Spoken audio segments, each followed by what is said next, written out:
मेरा लीडर दुनिया का एक बड़ा लीडर है, जो सिर्फ पाकिस्तान का लीडर नहीं है, वो पूरी उम्मते मुसलमान का लीडर है। बावकार, खुददार, बहादुर, निडर, वही इमरान खान है।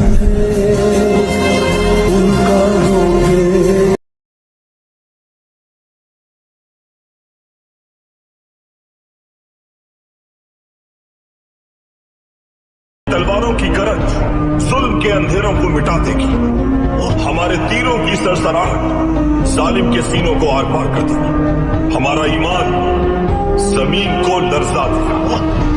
हमारे पास हर गद्दार के नाम की कमान है और हजारों जंगजू हैं तीर दागने के लिए। हम बहादुर तुम हैं, हमें खौफजदा करने वाला न कोई आया है और न ही कभी आया।